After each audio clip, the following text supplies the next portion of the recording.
GKI Kanan. Senang sekali kok pada hari ini kita bisa sosok kembali. Kita mau saat teduh bareng yuk. Teman-teman, mari kita sama-sama belajar dari kisah Yosia. Tentang apa? Bahwa Yosia memiliki satu kegelisahan ketika dia kehilangan Tuhan. Kegelisahan ketika kehilangan Tuhan. Dan itulah sesungguhnya yang mau kita pelajari hari ini dari 2 Raja-Raja pasal yang ke-22. Mari kita memperhatikan ayat yang ke-8 saja. Dan jika sudah mendapatkannya, Koko akan membacakan untuk setiap kita. Demikian bunyi firman Tuhan. Berkatalah imam besar Hilkia kepada Safan, panitera itu, telah kutemukan kitab Taurat itu di rumah Tuhan. Lalu Hilkia memberikan kitab itu kepada Safan, dan Safan terus membacanya. Teman-teman, mari kita ingat bahwa ini terjadi di dalam masa pemerintahan Yosia.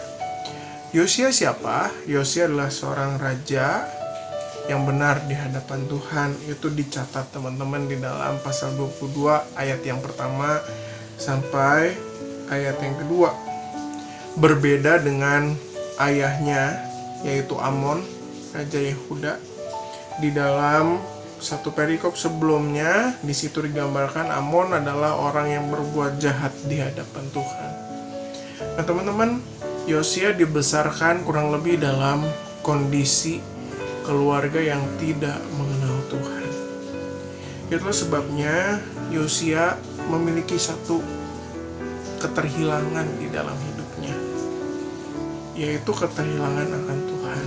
Itulah sebabnya nggak heran jika di dalam ayat ketiga sampai ayat ke-7 di situ Yosia memerintahkan kepada bangsa Yehuda untuk apa? Mengumpulkan kembali uang supaya apa? Rumah Bait Allah diperbaiki. Waktu lagi diperbaiki, kemudian ketemu nih kitab Taurat Tuhan. Bayangin ya, berarti kelihatan banget dalam kerajaan Yehuda ini seakan-akan kitab Taurat Tuhan ini menjadi satu hal yang tidak dilihat, dan bahkan kehilangannya aja tidak berasa, tetapi berasa bagi Yosia. Nah, teman-teman, dalam perikop ini digambarkan bagaimana Yosia setelah itu mendengarnya dan memohon.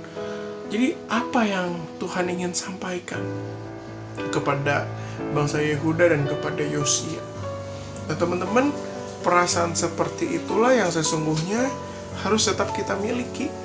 Kita harus punya rasa bahwa kalau kita nggak punya Tuhan tuh kita sengsara. Kalau nggak ada Tuhan dalam hidup kita tuh menderita. Dan jangan sampai kita sama seperti bangsa Yehuda yang menikmati satu rasa ketiadaan Tuhan dalam hidup kita. Tetapi mari kita kembangkan satu rasa takut, gentar kalau Tuhan tidak di pihak kita, kalau kita tidak hidup sesuai dengan apa yang Tuhan inginkan. Itu yang seharusnya kita miliki, teman-teman. Bukannya kita santai-santai aja ketika kita jauh dari Tuhan, ketika kita melalaikan baca firman Tuhan, ketika kita malas berdoa. Teman-teman, jangan seperti demikian. Itulah sebabnya pelajaran dari Raja Yosia kiranya dapat menjadi berkat bagi setiap kita. Tuhan Yesus memberkati setiap kita. Amin. Halo teman-teman, itu tadi saat teduh kita hari ini. Hari ini kita belajar dari kisah Yosia, yang mana dia merasa gelisah di dalam keterhilangannya di dalam Tuhan.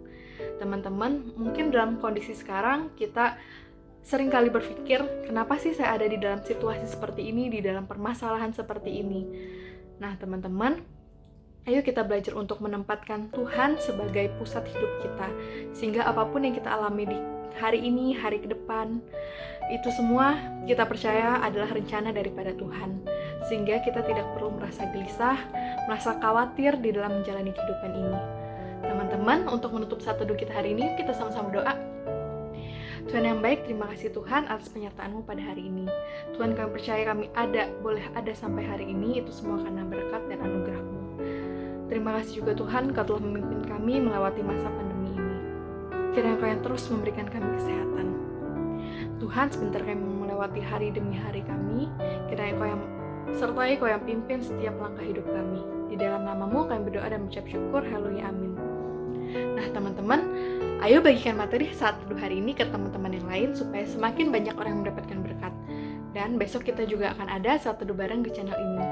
Malamnya kita juga akan ada Zoom fellowship bareng. Nanti linknya akan di-share di grup WA dan grup lain kalian. Teman-teman, kalau kalian punya pergumulan atau masalah, kalian juga boleh DM Instagramnya Youth GKI Kanan atau dengerin podcast di Spotify. Have a blessed day teman-teman, Tuhan Yesus berkati.